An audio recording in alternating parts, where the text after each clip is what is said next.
দুই নম্বর আকীদা হলো নবী ও আউলিয়াদের বিষয়ে ভ্রান্ত আকীদা বেশ কতকগুলো আছে। আল্লাহ তা এক নম্বর আকীদা হলো আল্লাহ তার সৃষ্টির ব্যবস্থাপনা ও পরিচালনার জন্য দায়িত্ব দিয়েছেন বাছাইকৃত কিছু বান্দাকে। আল্লাহ ডাইরেক্ট কিছু করে না, তার মাধ্যমে করে। এই আকীদা সেই শুরু থেকে চলে আসতেছে। সেই কিছু বান্দা কারা? মানুষ যখন আল্লাহকে দোয়া করে, আল্লাহ তখন তার সেই দোয়াটা 319 জন নুজাবার কাছে পাঠিয়ে দেয়। তোমার বাছাই করে দেখো একে দোয়া কবুল করা যাবে কিনা। ওর পার্লামেন্টের লারের এবার 319 জন বাছাই করে দেয় 70 জন নকিবের কাছে। ওদের উপরে এক র্যাঙ্ক উপরে আরেক দল আছে, আমাদের এমপি, তারপর কি উপমন্ত্রী, তারপরে হাফ মন্ত্রী প্রতি, এবারে ফুল মন্ত্রী, এবারে মন্ত্রী পরিষদ পাশ হবে, সচিবের কি নাম, এখানে যাবে আল্লাহর কাছে। একবার ডাইরেক্ট এইভাবে সাজিয়ে নিয়েছে এরা। তো আল্লাহ খুব দুর্বল। তো এখন মরাদিন আল্লাহকে আজকে রাখলাম নাকি? বহু পুরনো আল্লাহ না। এই জন্য আল্লাহ এখন আমরা যখন দোয়া করি, দোয়া তো মেলা করে, হাজার হাজার দোয়া, কোন দোয়া কত কত কবুলগির পাওয়া যায়, কাজ ভাগ করে দিয়েছে ডাইরেক্ট 319 জন নজাবার কাছে। তারপরে যায় সেটা 70 জন নৌকাবার কাছে। ওই 70 জন নৌকাবার সেগুলো আবার পাঠাই দেয় 40 জন আবদালের কাছে। বলে না কুতুব আবদাল, বলে না? 40 জন আবদাল ওটা যাচাই বাছাই করে পাঠাই যায় কুতুবের কাছে। এই 7 জন কুতুব আবার সেটা পাঠাই দেয় 4 জন আওতাদের কাছে। আওতাদ মানে পেরে, ঘরে খুঁটি আছে না, এই খুঁটি ছাড়া তো আর ঘর থাকবে না। এই 4 জন আওতাদের কাছে পাঠিয়ে দেয়। এবার সে 4 জন আওতা যাচাই বাছাই করার পরে সে দোয়াটা পাঠিয়ে দেয় গৌসুল আজমের কাছে। তিনি থাকেন মক্কায়, বাংলাদেশের গৌসুল আজম থাকে ঢাকায়। কয়টা গৌসুল আল্লাহ জানে, বলে এক করে আর এক। মক্কার লোকরা তো গৌসুল আজম বলে না, ওখান তো বেদাতিদের আড্ডাখানা নেই এখন, আর আগে ছিল এক সময়। তো এখন ওরা মধ্যে গৌসুল আজমের জায়গা ট্রান্সফার করে ঢাকা নিয়ে এসছে মনে হয়। এখানে খুব বেদাতি কারবার হয়। এই হলো 441 জন। 441 জনের পার্লামেন্টে পাশ হবে, তারপরে গৌসুল আজম সেটা ওকে করবে। গৌসুল আজম হচ্ছেন মক্কায় থাকেন, আল্লাহ জানেন কোথায় থাকে। অথচ আল্লাহ কি বলছে? কুল মান বিয়াদিহি মালাকুতু কুল্লি শাইইন ওয়া হুয়া ইউজিরু ওয়া লা ইউজারু আলাইহি ইন কুনতুম তা'লামুন। কে আছে পৃথিবীতে এমন মানুষ যার হাতে সব কিছুর মালিকানা রয়েছে, অথচ আল্লাহই হলেন আশ্রয়দাতা, তার বিরুদ্ধে আশ্রয় দেওয়ার কেউ নাই। যদি তোমরা জানো, জানি না তো আমরা স্বীকার করি কিন্তু মানি না। ফাসায়াকুলুনা লিল্লাহ, হ্যাঁ এই ক্ষমতা কেবল আল্লাহরই আছে, স্বীকার করবে। কুল ফান্না তাসহারুন, তাহলে তোমরা কোন দিকে মোহগ্রস্ত হয়ে ঘুরে বেড়াচ্ছ? আসলে আমার তো মোহগ্রস্ত, জাদু হলে যেমন অবস্থা হয় মানুষের, জাদুগ্রস্ত ব্যক্তির, আমরা মোহগ্রস্ত, স্বীকার করছি। আসলে আল্লাহ ছাড়া করার ক্ষমতা নাই, এটা অস্বীকার কেউই করে না, অস্বীকার কেউই মানে না। দেখবেন ছেলেমেলে অসুখ হলে কি শুরু হয়ে যায়, মা একদিকে মানত করে, বাবা একদিকে মানত করে, সারাদিন পাগল হয়ে যায়। আর আশপাশে কবর তো রেহাই, সব কবরে তারা যাবে। সূরা মুমিনুন মাক্কি 88-89 আয়াত। উক্ত আকীদা জাহেলি আরবদের আকীদার চাইতেও মন্দ, কারণ তাদের উপাস্যদের আল্লাহর নিকটে সুপারিশকারী বলে মনে করত। ওরা তাদের উপাস্যকেই আল্লাহর কাছে যত মানুক না ওরা, যত মূর্তি পূজাই করুক না কেন, মনে করতো এরা আমাদের পক্ষে আল্লাহর কাছে সুপারিশ করবে। কিন্তু এই বেরলভী আকীদার লোকেরা রুবুবিয়তের সকল ক্ষমতা তাদের কথিত পীর আউলিয়াদের মধ্যে বন্টন করে দিয়েছে। দেখলাম 441 মধ্যে বন্টন করে দিয়েছে। তো জাহেলি আরবের লোকেরা মনে করতো এই মূর্তিগুলো আমাদের পক্ষে আল্লাহর কাছে সুপারিশ করবে, দ্যাট ইজ আল্লাহর কাছে। আর এরা মনে করে আল্লাহর কাছে না, এই পার্লামেন্টের কাছে সুপারিশ করবে, যেটা আগে এককভাবে আল্লাহর হাতে করতো, আল্লাহ ক্ষমতায় রাখেছিল জাহেলি আরবের মূর্তি পূজারীরা। আর আমরা সরাসরি আল্লাহকে অত ক্ষমতাশালী মনে করি না। আল্লাহর রুবুবিয়তের ক্ষমতাটা আমরা এইসব লোকদের মধ্যে বন্টন করে দিয়েছি। ফলে জাহেলি আরবের লোক চিত্রে আমরা মুসলমান আরো খারাপ হয়ে গেলাম না? এইগুলো শিক্ষা এবং প্রশিক্ষণ যেখানে হয় সেখানে যাওয়া যাবে। আমরা প্রতিবাদ করছি, তারা এগুলো শেখাচ্ছে। এই ধরনের কোন সম্মেলনে, সমাবেশে, কনফারেন্সে, ইজতেমাতে যাওয়া কি কোন জ্ঞানী মুসলমানের পক্ষে বৈধ বলে তারা মনে করতে পারে? প্রশ্নই ওঠে না। আমি 3 বার গেছি ভাই, তার ব্যবস্থা না যেয়ে বলছি বুঝি নাই যে কি জন্য যায়, খালি পান চিবানো, খানা পিনা, গল্প গুজব এইসব। আর বয়ান হচ্ছে তো মাশাআল্লাহ, এক একজন এক এক ভাষায় বয়ান দিচ্ছে, কে কার কথা শুনে। কিন্তু না, যেতে হবে, গেলে বরকত আছে। এটা স্থান পূজা, মাটি পূজা হচ্ছে। আসলে যেখানে নসিহত আছে, তৌহিদের, রিসালাতের ও আখিরাত ভিত্তিক হয়, রিসালাত ভিত্তিক নসিহত হয়, সেখানে বান্দার যাওয়া উচিত। যেমন আমরা প্রতি জুমায় মসজিদে আসি, কিছু আখিরাতের বিষয় শোনার জন্যই তো আসি, ইসলামের কিছু বিধান জানার জন্যই তো আসি। এর বাইরে অন্য জায়গায় যেখানে কোনো জানার কিছু নাই, শেখার কিছু নাই, সেখানে মানুষ যাবে। 3, তারা বলেন নবী আউলিয়ারা মরে না। ঠিক হলো? নবীরা কি মানুষ না? মানে তাদের ধারণা একটা মানুষই না, আউলিয়ারা মানুষই না, এটা অন্য কিছু। তারা একটা আয়াতকে বেছে নিয়েছে, আলা ইন্না আউলিয়া আল্লাহি লা খাউফুন আলাইহিম ওয়া লা হুম ইয়াহজানুন আল্লাযিনা আমানু ওয়া কানু ইয়াত্তাকুন। সূরা ইউনূস মক্কি 62-63 আয়াত। আল্লাহ বলছেন, দেখো তারা আল্লাহর বন্ধু, তাদের কোনো ভয়ের কারণ নাই, তারা কোনো চিন্তান্বিত হবে না। আল্লাহর বন্ধু কারা? আল্লাযিনা আমানু, যারা ঈমান আনে, ওয়া কানু ইয়াত্তাকুন, যারা আল্লাহকে ভয় করে। এই দ্বিতীয় আয়াতে বলে দিচ্ছে, আপনি আমি আমরা সবাই আউলিয়া যদি আল্লাহকে ভয় করি। প্রত্যেক কাজে ঘুষের টাকা সামনে রেডি করা, আগে তো ব্যক্তিগত ঘুষ গোপনে হইত, এখন সামষ্টিক ঘুষ পুরো অফিস ব্যাপী এক জায়গায় দিয়ে দিল, অফিসাররা এখন সবাই ভাগ করে দিল। আপনি আল্লাহকে ভয় করলেন যে আমি যে নিচ্ছি, আর অফিসার নিজেও তো আমাকে দিচ্ছি, আমার তো আপনি ফটো কাটিয়ে নিলেন, অফিসার দিচ্ছে আর দোষ নেই, অফিসারকে আল্লাহ নাকি? সে কোন টাকা দিচ্ছে? ঘুষ দিচ্ছে, ঘুষের টাকার ভাগ দিচ্ছে আপনার, আপনি নিলেন, আল্লাহকে দেখেনি। এই বিষয়টা হলো এখানে বড় জিনিস। বান্দা যা কিছু করে আল্লাহ সবই শোনেন এবং জানেন। এই বিশ্বাসটুকু যদি আমাদের মধ্যে মজবুত থাকে, তাহলে বান্দা কখনোই অন্যায় করতে পারে না। তার কোনো পুলিশ লাগে না, দারোগা লাগে না, কিছুই লাগে না।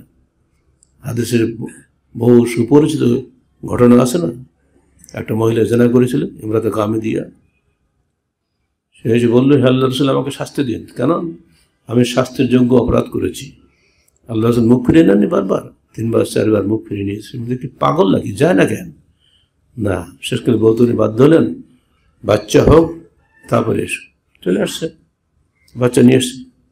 না, বাচ্চাকে শক্ত খাওয়া শিখুক, তারপর হবে। এবার যখন খেজুর খাওয়া শিখেছে, খেজুর ধরা অবস্থায় বাচ্চা নিয়ে বাচ্চার মা এসেছে। চিন্তা করা যায় এগুলো? আল্লাহর প্রতি তাদের বিশ্বাস কিভাবে দৃঢ় হলে জীবন দেওয়ার জন্য বাড়িতে চলে আসে, কল্পনা করা যায়? এটা ইসলাম। যখন তার সংসার করা হলো, শাস্তি দেওয়া হলো, বুক পর্যন্ত পুঁতি পাথর মেরে হত্যা করা হলো, মাথার ঘিলু ছুটকে যে একজন প্রখ্যাত সাহাবীর পায়ে লাগেছিল, উনি রাগত স্বরে কথা বলেন, হঠাৎ করে কেমন লাগছে না? তখন আল্লাহ কঠোরভাবে আল্লাহ রাসূল ধমক দিল, খবরদার, তুমি জানো ও কি ধরনের তওবা করেছে? যদি তার তওবা সারা মদিনাবাসীর মধ্যে বন্টন করে দেওয়া হতো, এটাই যথেষ্ট হয়ে যেত।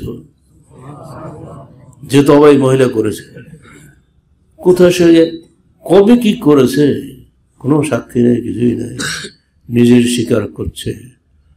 তারপর বাচ্চা হয়েছে, তো নামাজ 10 দিন, এত দীর্ঘদিন চলে গেছে, আবার বাচ্চা বড় হয়েছে, সত্য খাওয়া শিখতে তারপরে বছর গেছে, আবার সে চলে আসছে। কেন? সে বিশ্বাস করে দুনিয়াতে যদি আমি শাস্তি না নিয়ে চলে যাই, আখিরাতে জাহান্নামের কঠিন শাস্তি আমাকে ভোগ করতে হবে। ওই শাস্তির হাত থেকে বাঁচার জন্য আমাকে দুনিয়াতে শাস্তি গ্রহণ করতে হবে। এই অনুভূতি যখন আসে তখন তো মানুষকে অন্যায় করতে পারে। এই অনুভূতিটি আজকে ধ্বংস হয়ে গেছে মানুষের মধ্যে। বিভিন্ন বস্তুবাদী চিন্তাধারা এসে শিক্ষা ব্যবস্থা তো শেষ করে দিয়েছে, আর শিক্ষা জাতির মেরুদণ্ড, আর মেরুদণ্ড ভেঙে শেষ করে দিচ্ছে প্রতিটি ক্ষেত্রে। এখন বাবারা এখন সন্তান লেখাপড়া সেভাবে কোথায়? কালকে রিপোর্ট এসছে যে স্কুলে 9% বাচ্চা ক্লাস 5 পর্যন্ত আর কি যারা বাংলা পড়তে পারে কোনো মতে, আর 70 থেকে 80% ছাত্রছাত্রী শিক্ষার্থী ইংরেজি পড়তে পারে না। অথচ ক্লাস 1 থেকে 5 পর্যন্ত সব জায়গায় বাংলা আছে, ইংরেজিও আছে, কিছুই শেখে না। কোটি কোটি টাকা ব্যয় করা হচ্ছে এইসব শিক্ষা ব্যবস্থার পেছনে। কি শেখাবে সেখানে? বাংলাদেশের সামাজিক অবস্থা কি? ঢোল তবলা এইসব দিয়ে ছবি দিচ্ছে সেখানে। এবার যে ম্যাপ বের করেছে তাতে পৃথিবীর মানচিত্র থেকে ফিলিস্তিনকে উঠিয়ে দিয়েছে, শুধু ইসরায়েলকে রেখে দিয়েছে। এ কি মুসলমানদের শিক্ষা ব্যবস্থা? এটা ভারতের শিক্ষা ব্যবস্থায় মাদ্রাসাগুলোতে রামায়ণ গীতা পড়া অপরিহার্য করা হয়েছে, এবং তার পক্ষে সুপারিশ করছে ভারতের পার্লামেন্টের একজন এমপি, আলেম নামধারী জনক ব্যক্তি, যিনি মাদ্রাসা বোর্ডের সভাপতি আলেম, এবং তিনি এই পর্যন্ত 101টা মাদ্রাসা চালু করা হয়ে গেছে, আর 500 মাদ্রাসায় করবেন উনি। ওনাকে দিয়ে কাজটা করানো হচ্ছে, হিন্দুকে দিয়ে নয়। এরকম মাথা বিক্রি করা মুসলমান আমাদের দেশে নাই। একই সময় এই এই বছর সব হচ্ছে। পুরো দেশটা যেন ভারতের অধীনস্থের করদ রাজ্য হয়ে গেছে। ভারতের আদর্শ হলো হিন্দুয়ানি আদর্শ, বাংলাদেশের আদর্শ ইসলামী আদর্শ। কোশ্চিনকালেও আমরা এক নই, আর একইগত পার্থক্যের কারণেই বাংলাদেশ আজকে স্বাধীন রাষ্ট্র। আর নইলে তো হিন্দুর সঙ্গে ছিলামই ভালো, আলাদা ভাগাভাগি করার কি দরকার ছিল? বাংলাদেশের স্বাধীন সত্তাকে ধ্বংস করার জন্যই, ইসলামী চেতনাকে ধ্বংস করার সুচতুর প্রচেষ্টা চালানো হচ্ছে। জাতি সাবধান।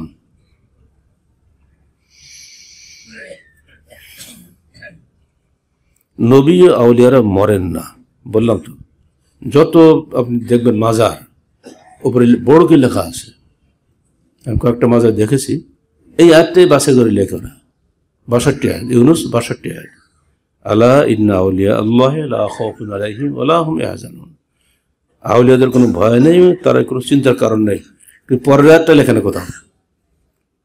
পরের আয়াতে আল্লাহ ব্যাখ্যা দিচ্ছেন, আল্লাযীনা আমানু ওয়া কানু ইয়াত্তাকুন, যারা ঈমান এনেছে এবং তারা আল্লাহকে ভয় করে। এটা দিলে তো আগেরটা বাদ হয়ে যায়। আউলিয়া বাদ হয়ে যায় না? আউলিয়াকে ওরা একটা খাস গোষ্ঠী মনে করে নিয়েছে, কিন্তু আউলিয়া বলে কোনো গোষ্ঠী মুসলমানদের মধ্যে নাই। এটা হিন্দুদের মধ্যে আছে, খ্রিস্টানদের মধ্যে আছে পোপাদ্রি, হিন্দুদের মধ্যে আছে গির্জা, ব্রাহ্মণ, যজমান ইত্যাদি নাম। মুসলমানদের মধ্যে এরকম কোনো ভাগাভাগিতা নাই। আল্লাহ কেন আউলিয়া বলেছেন? আল্লাহর বন্ধু হিসেবে। আল্লাহর বন্ধু আপনি হতে পারেন, আমি হতে পারি, যে কেউ হতে পারে। এই অপকর্ম করছেন যারা, তারা এই দেশে সবচেয়ে বড় দিনদার বলে খ্যাত। নিশ্চয় আপনারা বুঝতে পারছেন তারা কারা। এবার আসেন, নবী আউলিয়া তো মরে না, তাই না? আল্লাহ কি বলছেন?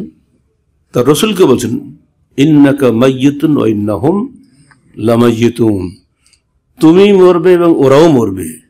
মাইয়িত অর্থ করার জন্য কি আর ডিকশনারি করা লাগে নাকি? জানাজা পড়তে আসেন কার? মাইয়িতের তো আসেন। জীবিত মানুষ থাকলে কিছু কেউ জানাজা পড়বে? মাইয়িতের ব্যাখ্যাও যদি এরা না বুঝে, এরা কিসের আলেম?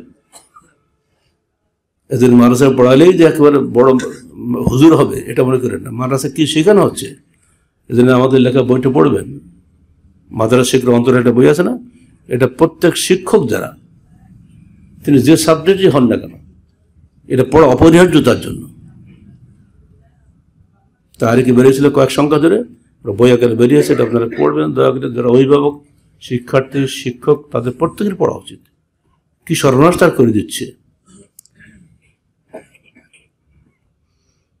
4, নবী ও আউলিয়াগণ স্ব কবরে রক্তমাংসের দেহে জীবিত। এর বিশ্বাস করা যায়? রক্তমাংসের দেহে জীবিত, তাহলে কবর গেছে কি জন্য? অথচ আল্লাহ কি বলছেন? ও ইন্নাকা মাইতুন, যেটা বলছিলাম, এই আয়াত পড়েই কিন্তু আল্লাহ রসুলের মৃত্যুর পরে সব সাহাবীরা তো হতভম্ব হয়ে গেল। রসুল তো মৃত্যুবান, এমনকি ওমর ফারুকের মতন বিখ্যাত ব্যক্তিও তিনি খেয়ে হারিয়ে ফেলেছিলেন। আরে মরে গেলেন? না, হতে পারে না। মুসা আলাইহিস সালাম যেমন 40 দিন দূরে ছিলেন তাওরাত আনার জন্য, আমার নবীও ঠিক অমনি করে আল্লাহর সান্নিধ্যে চলে গেছে, আবার আসবেন। প্রায় 3 কিলোমিটার দূরে সালাহ উপত্যকায় থাকেন আবু বকর সিদ্দিক। মৃত্যুর খবর পেলেন সেখান থেকে, সোজা চলে আসলেন। দেখে যে মানুষ হইচই কান্নাকাটি লাগাইছে, যাতে অবস্থা স্বাভাবিক, বুঝতে তো পারছেন। ওমরের অবস্থা এই, হয়তো অনুদের অবস্থা কি হয়? রসুল মরে গেছে, আল্লাহ রহি পাবো কি হবে, কি অবস্থা আমাদের হবে? আবু বকর সিদ্দিক ধৈর্যের বাস্তব প্রতিমূর্তি, কিছুই না বলে চুপচাপ চলে গেলেন ঘরে। আল্লাহ রসুলের স্ত্রীকে আয়েশা, না আয়েশা আবু বকর কি হয়, মেয়ে না, যে মাথায় মুক্ত ঢাকা আছে, কাপড়টা খুলে দিলেন, চুমু খেলেন, বললেন তুমি জীবনেও ছিলে প্রশংসিত, মৃত্যুর পরেও তুমি প্রশংসিত। ঢেকে দিলেন, সোজা বাইরে চলে এলেন। এসে ওমরকে 2 লাখ ধমক লাগে, বসাও। শোনো যারা এখানে আছো, আল্লাহ পাক বলছেন ইন্নাকা মাইয়িতুন ওয়া ইন্নাহুম লামাইয়িতুন, এ মুহাম্মদ তুমি অবশ্যই মরবে, তারাও মরবে, অর্থাৎ তোমার শত্রুরাও মরবে, মৃত্যুরাও মরবে, কেউ বেঁচে থাকবে না দুনিয়াতে। এই আয়াত পড়ে সবাইকে নসিহত করলেন। ওমর ফারুক ধপাস করে বসে পড়লেন। ওমর বললেন আমার মনে হলো আয়াতটা আজকে নাজিল হলো, আয়াতটা আমি জানি। এইটা শোনার পরে আমার সমস্ত আবেগ অনুভূতি শেষ হয়ে গেল। বসে পড়লেন ধপাস করে একবারে। কি মনে হলো আয়াতটা বোধহয় এখন নাজিল হলো। অনেক সময় এরকম হয় না, অতি কাছের মানুষ যখন মৃত্যুবরণ করে তখন মানুষের এরকম অবস্থা হতেও পারে, এটা কোনো অস্বাভাবিক কিছু না। কিন্তু কোরআন যেমন এমন বাণী আল্লাহ পাঠিয়েছেন যে সকল অবস্থায় আপনাকে কোরআন সোজা পথে সিরাতে মুস্তাকিম নিয়ে যাবে। সিরাতে মুস্তাকিম হচ্ছে মৃত্যু ব্যক্তি সে কিছুই করতে পারে না, এটাই সিরাতে মুস্তাকিম। মৃত্যু ব্যক্তি যে আবার মানুষের উপকার করতে পারে, এটা সিরাতে মুস্তাকিম নয়, এটা শয়তানের রাস্তা। যে আয়াত পড়ে আবু বকর সিদ্দিক মানুষকে সান্ত্বনা দিলেন, সেই আয়াত পড়েই আমরা আমাদের পীর আউলিয়াদেরকে জিন্দা মনে করতেছি। উল্টো হয়ে গেল না? মানে আবু বকর যেন বোঝে নেই, আমরা বুঝছি বেশি, ভাবখানা তাই হচ্ছে না। আল্লাহ বলছেন ওমা আনতা বিমুসমিইন মান ফিল কুবুর, হে মুহাম্মদ তুমি কখনোই তাকে শোনাতে পারো না যে কবরে চলে গেছে। কবরে কোন ব্যাখ্যা দেওয়া লাগবে? কবর মানে কবরই। তিনি বলছেন ইন্নাকা লা তুসমিউল মাউতা ওয়া লা তুসমিউস সুম্মা দুআ ইযা আল্লাহু মুদবিরিন, নিশ্চয়ই তুমি কোনো মৃত ব্যক্তিকে শোনাতে পারো না, নিশ্চয়ই তুমি কোনো বধির ব্যক্তিকে আহ্বান শোনাতে পারো না যখন তারা পিছ ফিরে চলে যায়।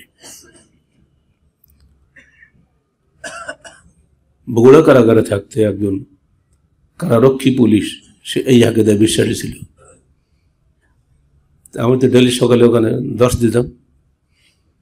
সেদিন ওর পালা পড়েছে, 3 ঘন্টা পর পাল্টায় তো স্যার আল্লাহ বলছে তুমি শোনাতে পারো না, উনি তো শুনতে পায়। বাহ, এই যে আর এক মহাতার্কিক। আল্লাহ তো বলছে তুমি শোনাতে পারো না, ও তো শোনাতে পারে না, এটা তো আল্লাহ বলেনি। অর্থাৎ যে মাইয়াত কবরে আছে সে তো শুনতে পায়। যে তো আমি আয়াতটা বললাম, দেখো আল্লাহ বলছেন ওয়ারাইহিম বারযাখুন ইলা ইয়াউমিল ইউবআসুন, তাদের সামনে পর্দা থাকে পুনরুত্থান দিবস পর্যন্ত, অর্থাৎ কিয়ামত পর্যন্ত পর্দা থাকে। এই পর্দা ভেদ করে কেউ শুনতেও পাবো না, শোনাতেও পারবো না, তাও মানতে চায় না। কোরআনের অর্থ ছাড়া ভুল হচ্ছে বোধ হয়। না, তোমার পীরের ভুল হয়েছে। দেখো তোমার কোরআন তুমি দেখো, যে কোনো অনুবাদ পড়ো। আমার যদি বিশ্বাস না হয়, বাংলা কোরআন তো বহুত আছে বাংলাদেশে, এখন পড়ো, দেখো কি বলছি। এখানে তুমি শোনাতে পারো না, ওরা কি শুনতে পায়?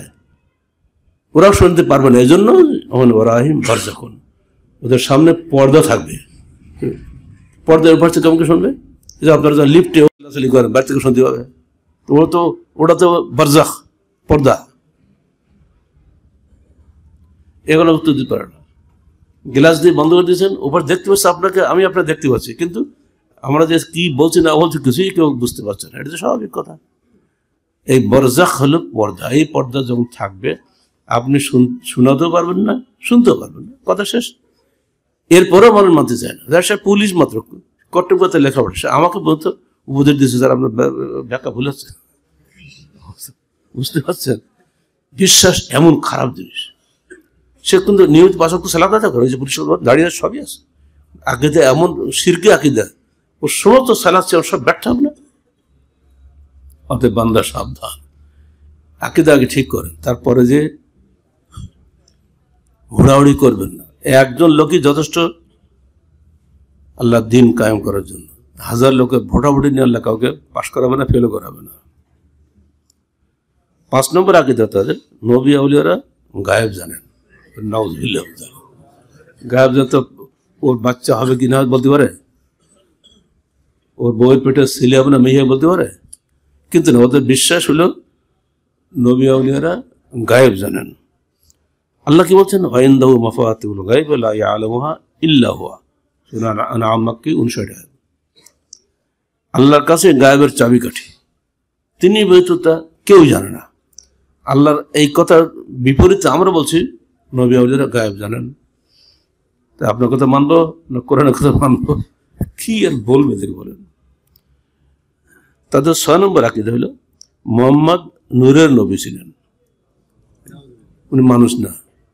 অথচ আল্লাহ বলছেন ইন্নামা আনা বাশারুম মিসলুকুম ইউহা ইলাইয়া, নিশ্চয়ই আমি তোমাদের মতো একজন মানুষ, আমার কাছে ওহী নাজিল হয়। এই পরিষ্কার থাকা সত্ত্বেও সূরা কাহফ 110 আয়াত আপনি শুনবেন না, তো আপনাকে কে শোনাবে? আমাদের দায়িত্ব শোনানো, তা শুনিয়ে যাচ্ছে। পারলে আমল করবেন, জান্নাতে হবেন, না পারলে আমল করবেন না, জাহান্নামে হবেন। আমি কেমন কবরে যাব না, দায়িত্ব বলেই বলছি এগুলো। 7 নম্বর আকীদা হলো রাসূল সাল্লাল্লাহু আলাইহি ওয়াসাল্লাম সর্বত্র হাজির নাজির। এটি পরে তো শুনবেন না, মাইকে সবাই উঠে দাঁড়িয়ে যাবে, মানে রূহ হাজির হয়ে গেছে। কোনো কোনো জায়গাটা চেয়ার খালি রাখে, রূহ এসে বসে চেয়ারে। কিয়াম করে না, মিলাদ কিয়াম চলছে কিভাবে? এইভাবে তো আসছে। তারা বলে, তো গান তো শোনেন, তুমি এ নূরের নবী, নিখিলের ধ্যানের ছবি, তুমি না এলে দুনিয়া আঁধারে ডুবিত ছবি। এই গানগুলো কারা বানাইছে? মুসলমানরা বানায়নি। তারা কোন ধরনের মুসলমান? অথচ তারা সালাত, সিয়াম, টুপি, দাঁড়িয়ে আপনার চেয়ে বেশি, আর পাগড়ি ছাড়া তো চলেই না তারা। এই আকিদা শিরকি আকিদা, এগুলো থেকে আমাদের তওবা করতে হবে। সর্বত্র হাজির নাজির, আল্লাহ প্রতিবাদটা দেখেন। আল্লাহ তার রসুলকে বলছেন, দেখো ওমা কুনতা বিজানিবিল গারবিয়্যি ইয কাদাইনা মূসাল আমরা ওমা কুনতা বিশাহিদিন দুনাল ওমা কুনতা মিনাশ শাহিদিন। যখন মূসাকে আমি তাওরাত দিলাম, তখন বিজানিবিল গারবি, তুর পাহাড়ের পশ্চিম পাশে যখন তাওরাত দিই, ওমা কুনতা, তুমি সেখানে শাহিদিন, মানে তুমি ছিলে না। যদি আল্লাহ রসুল সর্বত্র হাজির নাজির হতেন, তাহলে মূসাকে যখন আল্লাহ তাওরাত দিলেন, তুমি সেখানে হাজির থাকতে পারতেন না। তখন তো এখন জন্ম, তো মানে আগাতে জন্ম। আল্লাহকা আসমান জমিন কিছুই হতো না যদি উন্নতি সৃষ্টি না করা হতো, এই তো বলা হচ্ছে, তাই না? অতএব মূসা টুসা সবার আগে তো উনি হয়েছেন তাদের ধারণা মতে। আমরা বলি শেষ নবী, ওনারা বলতে শেষ নবী কেন? শেষে আবির্ভাব হয়েছে, কিন্তু হয়েছে অনেক আগে, আসমান জমিন সৃষ্টির আগে হয়েছে। এই যে আকিদা, এটির প্রতিবাদ হচ্ছে এই আয়াতে, তুমি ছিলে না সেখানে উপস্থিত যখন আমরা মূসাকে তওরাত দেই তুর পাহাড়ের পশ্চিম প্রান্তে। আল্লাহ নিজেই বলছেন তুমি হাজির ছিল না, আমরা বলছি উনি সর্বত্র হাজির আছেন। আকীদা শিরকি আকীদা নয়। মনে রাখবেন এই 7টি আকীদা হলো বেরেলভী আকীদা, এটা অত্যন্ত খারাপ, কবর পূজারী। এরপরও আবার বেরিয়েছে দেওবন্দি আকীদা। দেওবন্দি আকীদা হচ্ছে আরো 12টা, সুযোগ হলে পরে একদিন শুনবেন। এই সবগুলো ওই আমার বইয়ের মধ্যে সব পাবেন। তো এই সমস্ত আকীদা নিয়ে যারা বাংলাদেশে দপ্তরে আমরা সব মুসলিম উম্মাহ, তাই না? তাহলে সব তো শিরকি উম্মাহ হয়ে গেছি। এ থেকে বাঁচার জন্য আমাদের প্রত্যেকের চেষ্টা করা কর্তব্য। আল্লাহ পাক আমাদের সবাইকে সিরাত মুস্তাকিমের রাস্তা হিদায়াত দান করুন, আমিন। আকুলু কওলি হাযা আস্তাগফিরুল্লাহ লি ওয়া লাকুম ওয়া লিসাইরিল মুসলিমিন।